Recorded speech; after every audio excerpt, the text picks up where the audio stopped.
Alright, so this is a suggestion via a channel member. The name of the video is Joe Rogan destroys Jimmy Kimmel after Trump's inauguration.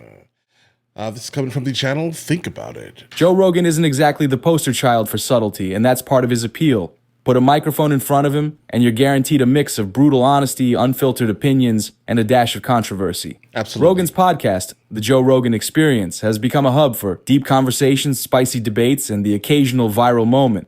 It's a space where boundaries don't exist and nothing is off limits. That freedom, however, comes with its share of critics, especially when Rogan's candid style veers into the politically charged or culturally sensitive.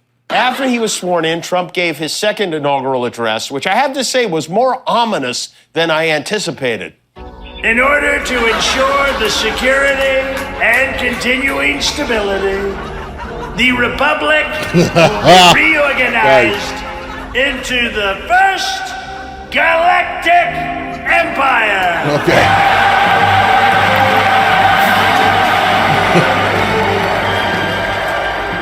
Dude, that was kind of funny. This is how liberty dies. With thunderous applause. Ridiculous. But before we continue with this whole drama, make sure you like and subscribe to the channel so you don't miss out on the latest news surrounding Hollywood. Enter Jimmy Kimmel, the polished, camera-ready host of Jimmy Kimmel Live on ABC. Kimmel has built his career on the foundation of traditional late-night comedy, scripted monologues, celebrity interviews, and a heavy helping of topical humor. But when Donald Trump took office, Kimmel's comedic tone shifted into high gear. His monologues grew sharper, his jabs at the political establishment became more frequent, and he didn't hold back in expressing his views. You mean his writers? For many, he became a voice of reason in chaotic times. For others, he became a caricature of Hollywood's perceived liberal bias. He's had a real problem with Elon from the beginning of this thing, but it's like he's in this leftist thought bubble. He is in the most leftist thought bubble available, which is Hollywood. You know, he famously, there's some videos of him in blackface, and those came out, and he had apologized for them, and I think he took that hit and like really doubled down the other direction. These two comedic juggernauts couldn't be more different. Rogan thrives on raw, unscripted conversations. Kimmel shines within the polished, prepackaged format of network television. Their approaches to comedy reflect not just their personalities, but also the audiences they cater to. It was only a matter of time before their worlds collided, and collide they did in spectacular fashion. The spark that ignited the drama came shortly after Trump's inauguration. It was not an uplifting or even well-written speech. Trump said the golden age of America begins right now. Twice, he bragged about a landslide victory. That was in no way a landslide victory. Did he say America's dick line is over? Yeah, America's dick line is over. In fact, it's right over there. There it is. Later on, the dick line turns into a circle jerk, and that's when the fun starts to happen. Okay, bro, stop saying that, please. Rogan, as he often does, was casually riffing on current events during one of his podcast episodes. The topic turned to late-night television, specifically the wave of anti-Trump commentary that seemed to dominate every monologue. That's when Rogan set his sights on Kimmel. In typical Rogan fashion, he didn't just critique Kimmel's jokes, he took aim at what he saw as the intent behind them. All right, so guys, basically what I'm getting here is that Jimmy Kimmel exclusively is just a mouthpiece or an arm of the California elite. I want to go ahead and call them that, guys, because basically the ideology that he's spewing, and along with many other of these late night TV show hosts are spewing, are exclusively New York City, Manhattan, or California-esque talking points. According to Rogan, Kimmel wasn't delivering genuine comedy. He was pandering to his audience, bending over backward to win political brownie points. Rogan's words carried a weight that suggested frustration, not just humor, and listeners picked up on it immediately. The internet, predictably, exploded. Social media platforms lit up as fans and critics alike rushed to dissect Rogan's remarks. On one side were the diehard Rogan fans who applauded his willingness to call out what they saw as Kimmel's hollow, Hollywood-centric humor. They praised Rogan for cutting through the noise and offering what they believed was a more authentic perspective. On the other side were Kimmel... Yeah, guys, he's by far more honest and real with his speech, referring to Joe Rogan. Defenders, who argued that late-night comedy has always been a vehicle for political commentary and that Kimmel was simply doing his job. Carrie That's Underwood, also you see somewhat President fair. Trump waiting for Carrie Underwood to perform, and her performance will soon begin. As President Trump looks on next to the new second lady, Usha Vance, who is also waiting for Carrie Underwood to begin her performance of America. All right, what? Okay, yeah, we're not gonna play that here, guys. We can't. You know what? The hell with it. Because like they try to sue me. National anthem, YMCA. That is. To them, Rogan's critique wasn't a brave stand. It was an unnecessary cheap shot. As the debate raged online, it became clear that this wasn't just about Rogan and Kimmel. It was a reflection of the broader cultural divide that has come to define so many conversations in recent years. The clash wasn't just about two comedians with different styles. It was about two philosophies of humor, two approaches to politics, and in many ways, two Americas. Rogan's audience, often described as independent-minded, free-thinking, and skeptical of mainstream narratives, found Kimmel's brand of humor predictable and pandering. Cheesy, yeah. Meanwhile, Kimmel's supporters, who often see late-night comedy as a platform for speaking truth to power, found Rogan's critique to be dismissive and overly cynical. The drama didn't stop at the fans. Media. Yeah, guys, when he says two Americas, that's definitely the case here. There are some that completely adhere to what the left basically preach, exclusively hashtag activism, fakeness, basically, in general. And then there's the ilk of individuals who, care about what's actually being said. They want to know the truth about things, not what exclusively the establishment is basically trying to push today. So, yeah. Outlets picked up the feud, with headlines framing it as a battle between the scrappy, no-rules podcaster and the polished, politically conscious late-night host. Today also happens to be Martin Luther King Jr. Day, of all days. And Donald Trump and Martin Luther King, they do have something in common. One had a dream, the other had Eric.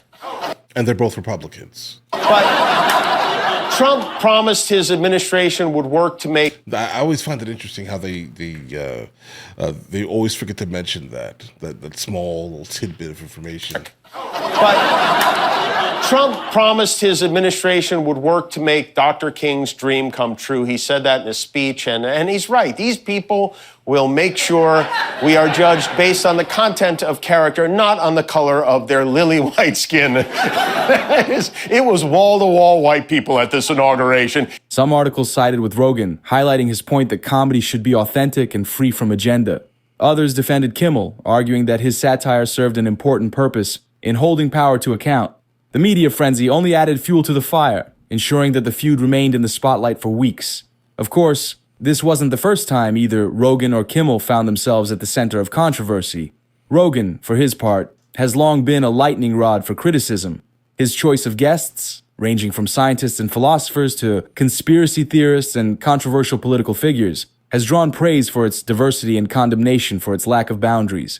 Critics accuse him of giving a platform to harmful ideas, while supporters argue that his podcast is a space for open dialogue and free thought. Kimmel, too, has faced his share of backlash. His older sketches, particularly from his time on The Man Show, have been criticized as offensive and out of touch by today's standards. While he has publicly addressed some of these controversies, apologizing for certain jokes and skits, they remain a point of contention for his detractors. And we will pursue our manifest destiny into the stars, launching American astronauts to plant the stars and stripes on the planet Mars.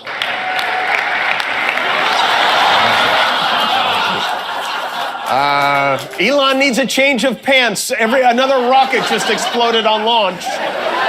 This Elon Musk, if this isn't a real-life comic book villain... He is not very likable, guys, this guy. And I don't know who could ever possibly be that. These past controversies became Bro, of course Elon Musk is going to be somewhat happy about this, because what is it, SpaceX, guys? Pay attention here, Jimmy Kimmel. It would definitely be remarkable to be able to get how about this? Find a way for a human being to actually, remain alive during the actual, movement, then also make it so that person can actually still walk when they actually get to Mars and things like that. This would be a crazy achievement. I just don't know how that's going to be possible within the next 4 years, unless this has been something that has been, worked on behind the scenes for a while now, and you're actually preparing people basically for these things. Unless you're going to do it with a robot. That could make sense. I don't know who could ever possibly be that. These past controversies became ammunition in the Rogan-Kimmel feud, with fans of each side dredging up old missteps to argue why their guy was in the right. Adding to the intrigue were the rumors swirling around the feud. Some speculated that the tension between Rogan and Kimmel went beyond politics and comedy. Was it a clash of egos, a personal disagreement, or just a case of two comedians with fundamentally different worldviews rubbing each other the wrong way? Yeah, the gossip only added another layer to the drama, with fans dissecting every word and action for clues about the true nature of the beef. At its core, the feud raised a bigger question. What role should comedy play in politically charged times? Is it better to deliver pointed satire within the constraints of network television as Kimmel does, or to go completely off the cuff in a free-form podcast? That way. I think people are pretty much getting sick and tired of being sick and tired of like these overly scripted type things.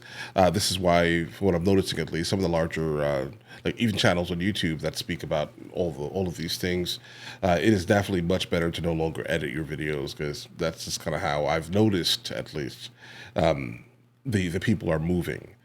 They want real, authentic, bro. If you mess up, you're human. You get what I mean here? As Rogan prefers, so I think the answer, of course, depends on whom you ask. Format. For some, Kimmel's approach represents the best of what comedy can be: sharp, insightful, and willing to take a stand. For others, Rogan's style is a refreshing antidote to the carefully curated narratives of mainstream media. The Rogan-Kimmel drama also highlighted the changing landscape of comedy itself. The rise of podcasts and independent content creators has challenged traditional media in unprecedented ways. Rogan, with his massive audience and platform, embodies this shift. He doesn't answer to network executives or advertisers, giving him a level of creative freedom that No, guys, hold on, guys. He does answer to advertisers, but he's specifically handpicking and choosing the advertisers that are basically able to advertise on his platform. That means that these advertisers, if they're going to advertise here, they basically have to completely adhere to kind of whatever's going on with him, right?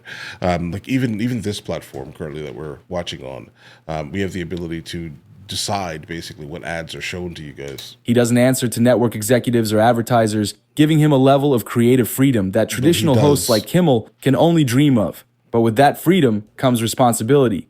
And critics argue that Rogan sometimes uses his platform irresponsibly, giving airtime to ideas and individuals that deserve scrutiny, not amplification. Biden pardoned a bunch of people who didn't commit crimes. Trump pardoned a bunch who did. Biden's pardonees included Dr. Fauci, General Milley, Liz, his son, Cheney, members of his family, and Diddy, which was a surprise. I guess Uncle Joe loves a freak off. I don't know, but... On the flip side, Kimmel represents the old guard of comedy, polished, scripted, and constrained by network guidelines. While this format allows for a level of professionalism and polish, it also comes with limitations. Kimmel's jokes, no matter how sharp, must navigate the tightrope of network standards and advertiser expectations. For some viewers, this makes his comedy feel safe and sanitized. For others, it's a testament to his skill that he can deliver meaningful satire within these constraints. As the dust settled, one thing became clear. The Rogan-Kimmel feud was about more than just two comedians trading barbs. It was a microcosm of the cultural and political divisions that have come to define our time. It was a battle over authenticity, over the role of comedy, and over the ways we engage with politics and media. And while neither Rogan nor Kimmel emerged as a clear winner, the feud itself became a defining moment in the ongoing conversation about comedy, culture, and the power of the microphone. In the end, whether you side with Rogan, Kimmel, or neither, one thing is undeniable. Both men have carved out unique spaces in the world of comedy, and their impact is felt far beyond their respective platforms. Their feud, while entertaining, is a reminder of the complexities and challenges of navigating humor in a divided world. And if there's one thing we can be sure of, it's that this probably won't be the last time these two titans of comedy find themselves in the ring. We got out of because in the world of politics and humor, the stakes are always high. Okay, so we definitely have like an error in editing here. All right, guys. So my overall thing here is that, yeah, there are definitely two worlds kind of floating around the United States of America. Definitely. There are two severe echo. How about this? I'll say there are two severe echo chambers, and then there's a third group of people who just basically don't adhere to either of the echo chambers, but kind of have the ability to kind of float within either of them, depending on the actual, I don't want to say talking point, but like depending on the actual subject matter, let's say. Right? There's some people who will agree on certain things that the left says and then disagree massively on some of the things the left says also, while agreeing with some things that happen on the right, et cetera, guys. And I think Joe Rogan does definitely speak to those people probably more than anyone else. I'm gonna be honest here. Joe Rogan is kind of for the people that are kind of caught in the middle of all the nonsense. Because I'm not a super fan of Jimmy Kimmel, guys. I'm not. Like I don't really find him like super funny, guys. But that scene that we did see, probably within the first like minute or so, that was absolutely hilarious. Like utilizing the Star Wars scene to kind of prove a point. I mean, yeah, that's pretty cool. That was pretty funny, bro. But all right, listen, you guys all have an absolutely amazing day. Enjoy your day thoroughly. The fact that you just made it to the end of the video says a whole lot, actually. We have a couple other channels. MrLboyd Music, MrLboyd Movie Reacts, along with MrLboyd Discusses, where I just generally speak about the things that specifically matter to me. But in the meantime, I'll catch you guys later.